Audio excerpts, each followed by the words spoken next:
నేడు మెస్సీతో CM football match. Singareni RR టీంతో కెప్టెన్గా మ్యాచ్లో పాల్గొననున్న రేవంత్. హాజరు కానున్న లోక్సభ ప్రతిపక్ష నేత రాహుల్ గాంధీ. రాత్రి 7:30 ఉప్పల్ స్టేడియంలో మ్యాచ్ అనేది ఈరోజు రాత్రి 7:30కు స్టార్ట్ అవబోతుంది. సీఎం రేవంత్ రెడ్డి గారు, మెస్సీ ఇద్దరు ఫ్రెండ్లీ మ్యాచ్ ఆడుతున్నారు ఉప్పల్ స్టేడియంలో. అయితే చాలామంది ప్రతిపక్ష నేతలు రేవంత్ రెడ్డి గారిని విమర్శిస్తున్నారు. గుంపు మేస్త్రి, ఆ మెస్సీ ఇద్దరు కలిసి ఆడుతున్నారు, పోయి ఆ మేస్త్రితో ఆడుతున్నా అని చెప్పేసి ఇన్స్టాగ్రామ్లో ట్రోల్ చేస్తున్నారు అనమాట. ఓట్ చోరీపై పోరాడుదాం, రేపు ఢిల్లీలో మహాధర్నాను సక్సెస్ చేద్దాం. CM Revanth Reddy, PPC chief Mahesh Goud చర్చ. పార్టీ నేతలు, కార్యకర్తలు తరలింపులపై సమాలోచన. ఓట్ చోరీపై ఢిల్లీలో వెళ్ళి ధర్నా చేద్దామని చెప్పేసి మన సీఎం రేవంత్ రెడ్డి గారు and PPC chief Mahesh Goud వాళ్ళిద్దరూ మాట్లాడుకున్నారనమాట. కార్యకర్తల్ని, పార్టీ నేతలను తీసుకెళ్ళి ఢిల్లీలో మహాధర్నా చేద్దామని చెప్పేసి అనుకుంటున్నారు. పంచాయతీల్లో బీసీ బలగం. ఫస్ట్ ఫేజ్ సర్పంచ్ ఎన్నికల్లో సత్తా చాటిన బీసీలు. దాదాపుగా సగం స్థానాలు కైవసం. రిజర్వ్డ్తో పాటు జనరల్ సీట్లలోనూ గెలుపు. 25 జిల్లాల్లో 49.6% సర్పంచులు బీసీలే. 8 జిల్లాల్లో అత్యధిక సీట్లలో విజయం.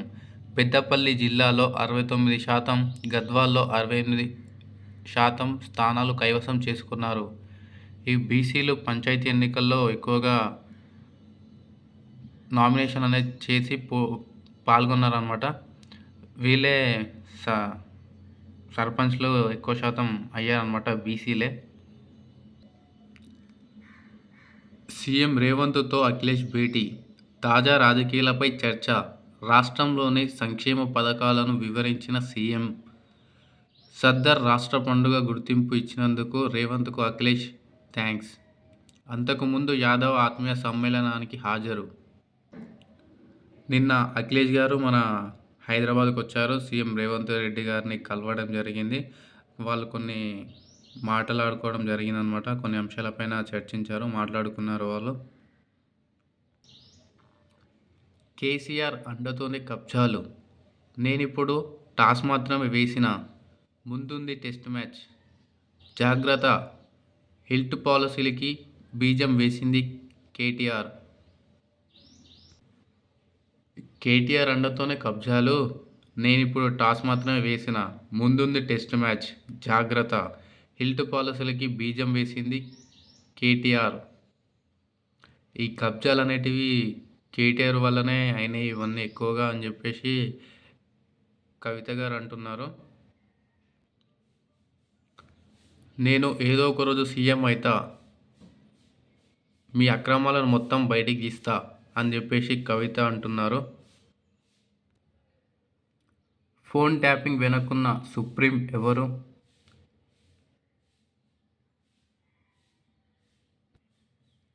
ఎస్ఐబి మాజీ చీఫ్ ప్రభాకర్ రావును ప్రశ్నించిన సిట్. ఎస్ఓటీ ఏర్పాటు చేసింది ఎవరు? దాని ఉద్దేశం ఏమిటి? ఆ డేటాను ధ్వంసం చేయడానికి అనుమతి ఇచ్చింది ఎవరు? సుప్రీం నుంచి ఎలాంటి ఆదేశాలు వచ్చేవి అని ప్రశంసల వర్షం. సుప్రీంకోర్టు ఆదేశాల మేరకు సీట్ ఎదుట లొంగిపోయిన ప్రభాకర్ రావు. ఇంటి భోజనం, మెడిసిన్స్కు అనుమతి. స్టేషన్ రూమ్లోనే బస ఏర్పాటు. ఉపాధి హామీ 125 రోజులకు పెంపు. పథకం పేరు ప్యూజా బాపు గ్రామీణ రోజ్గర్ వయోజన మార్పు. రోజువారీ కూలీ 240. 2 రోజుల్లో 2027 జనాభా లెక్కలు రోల్ 11.718 కోట్లు కేటాయింపు. దేశ చరిత్రలోనే తొలిసారిగా పూర్తిగా డిజిటల్ విధానంలో సెన్సెస్. కేంద్ర కేబినెట్లో కీలక నిర్ణయాలు. బీమా రంగంలో 100% ఎఫ్డీఐకి అనుమతులు ఇచ్చే బిల్లులకు గ్రీన్ సిగ్నల్. పంచాయతీల్లో బీసీ బలగం. పంచాయతీలో బీసీ బలగం. కరీంనగర్లో 92 గ్రామ పంచాయతీలకు 58 చోట్ల బీసీలే గెలిచారు. రామగుండం ఎరువుల ఫ్యాక్టరీ పూర్తి స్థాయిలో పనిచేసేలా చూడాలి. స్థిరమైన ఉత్పత్తితోనే రైతుల యూరియా కష్టాలు తీరుతాయి. ఎంపీ వంశీకృష్ణ 13 లక్షల టన్నుల ఉత్పత్తి చేయాల్సినట్లు ప్లాంట్లు 9 లక్షల టన్నులకే పరిమితమైంది. రామగుండంలో ఫ్యాక్టరీ ఉంటే హెడ్ ఆఫీస్ నోయిడాలో ఉండడం అన్యాయమని వెల్లడి. మా ప్రభుత్వ పనితీరుకు పంచాయతీ ఫలితాలే నిదర్శనం. ఫస్ట్ ఫేజ్లో 62% కాంగ్రెస్ మద్దతుదారులు గెలిచిండ్రు. మహేష్ గౌడ్ ఫుట్బాల్ మ్యాచ్ కోసం మెస్సీని ప్రైవేట్ సంస్థ తీసుకొస్తున్నది. బీజేపీ నేతల అనవసర రాద్ధాంతం చేస్తున్నారు. కవిత చేస్తున్న ఆరోపణలపై సీఎం రేవంత్ విచారణ జరిపించాలని విజ్ఞప్తి. ఈ ఫుట్బాల్ మ్యాచ్ మెస్సీ అతనికి 100 కోట్లు ఇచ్చి ఇక్కడికి హైదరాబాద్కి రప్పిస్తున్నారని చెప్పేసి కొంతమంది ప్రతిపక్ష నేతలు విమర్శలు చేశారనమాట. ఎవరి డబ్బు అని చెప్పేసి అతను పిలిపించి ఆడుతున్నారు. మన సీఎం రేవంత్ రెడ్డి గారి ఆట కోసం, ఆయన సోకు కోసము అతన్ని హైదరాబాద్కి పిలిపించి ఆడిపించుకుంటున్నావు అని చెప్పేసి అతనికి కొన్ని 100 కోట్లు ఇచ్చి మరీ ఇక్కడికి రప్పించుకుంటున్నాడు హైదరాబాద్కి అని చెప్పేసి చాలామంది ప్రతిపక్ష నేతలు, మన హరీష్ రావు గారు కూడా మొన్న విమర్శించారనమాట. ఆ మెస్సీని పిలిపించుకొని ఆయన సోకు కోసం, సీఎం రేవంత్ రెడ్డి గారి సోకు కోసం ఆ మెస్సీని హైదరాబాద్కి పిలిపించి ఆడుకోవడం అవసరమా అని చెప్పేసి విమర్శ చేశారనమాట. ఇప్పుడు మన పిసిసి చీఫ్ మహేష్ గౌడ్ అయితే చెప్తున్నారు, ఫుట్బాల్ మ్యాచ్ కోసం మెస్సీని ప్రైవేట్ సంస్థని తీసుకొస్తుంది, మేము తీసుకొని రావట్లేదు అని చెప్పేసి ఆయన మహేష్ గౌడ్ అయితే చెప్తున్నారు. 3 ఏండ్ల నుంచే పిల్లలకు విద్యా హక్కు కావాలి. రాజ్యసభ ఎంపీ సుధామూర్తి ప్రతిపాదన. ఇది చాలా మంచి ఆలోచన మేడం. అక్కడ రాజ్యసభలో ఇలా అడిగినందుకు చాలా థ్యాంక్స్ మేడం.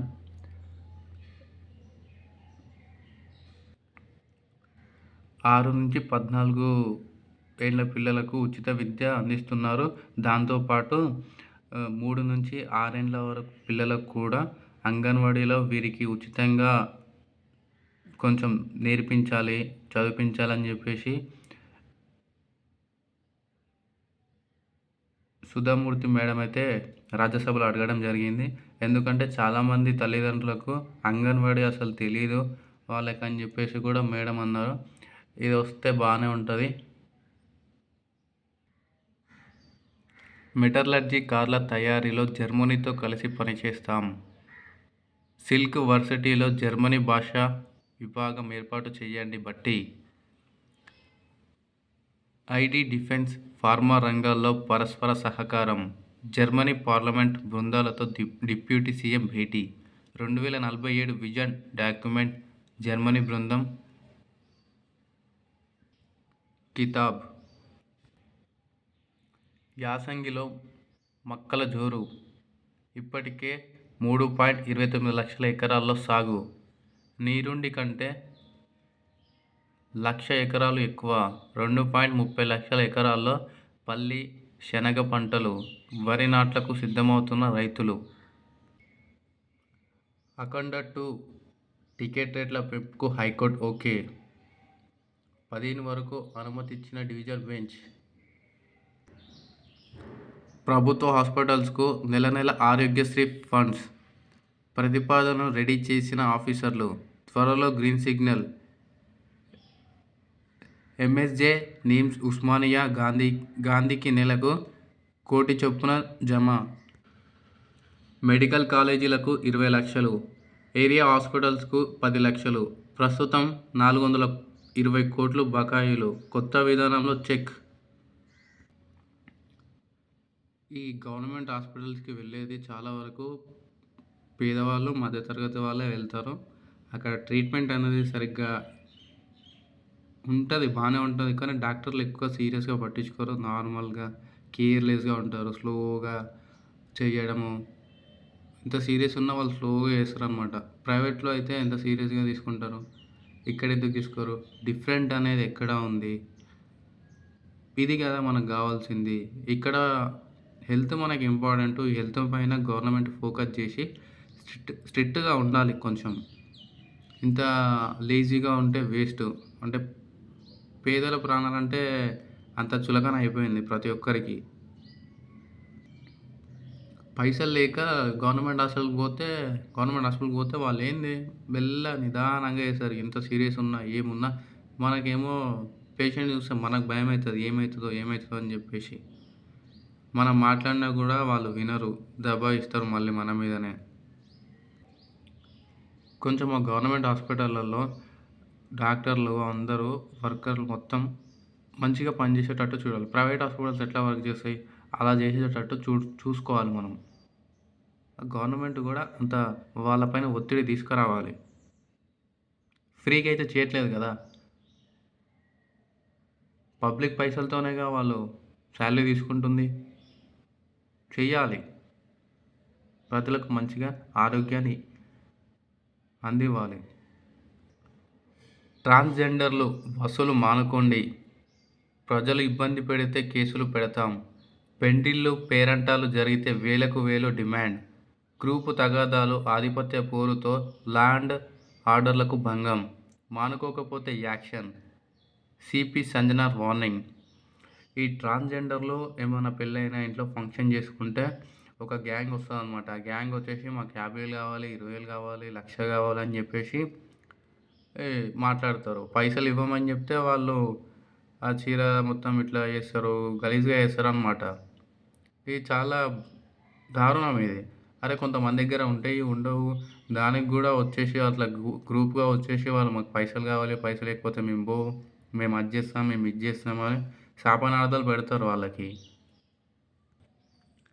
డ్రైనేజీ ఏర్పాటు చేయాలని ధర్నా. ఇదిగో అక్కడ డ్రైనేజ్ మొత్తం తవ్వేసి వదిలిపెట్టిరంట. ఆ పని పూర్తి చేయట్లేదు. ఆ పని పూర్తి చేయాలంటే ఒక 50 మంది పబ్లిక్, ఒక 100 మంది పబ్లిక్ జమయ్యి ఆడ పోయి నిలబడి ధర్నాలు, శ్లోకాలు ఇస్తే అప్పుడు పని చేస్తారేమో మన అధికారులు.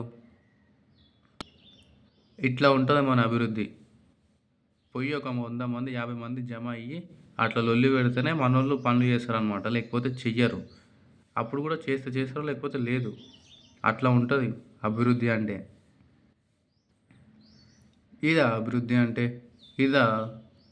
ఇట్లానా చేసేది మొత్తం? ఏమనంటే అభివృద్ధి, అభివృద్ధి అంటుర్రు. అగో అట్లా 50 మంది, 100 మంది జమ అయ్యి అట్లా ధర్నాలు చేస్తేనే పనులు చేస్తారు ఈడ. చదవట్లేదని అట్లకాడతో వాతలు. Tuition టీచర్‌పై case. చదవట్లేదని చెప్పేసి అట్లకాడతో కాల్చడం ఏంటి? ఏదో భయపెట్టాలి గానీ వాడిని కొట్టు కొట్టి, తిట్టి లేకపోతే మంచిగా ప్రేమతోని చెప్పినా వింటరు. అట్లా కాకుండా అట్లా అట్లా చెంపల మీద, కాళ్ళ మీద అట్లా కాల్చేస్తే ఏంటసలది? ఏమనుకోవాలి? వాడు చదువుతాడా? వాడు ఇంకా భయంతోని చదవనే చదవడు వాడు.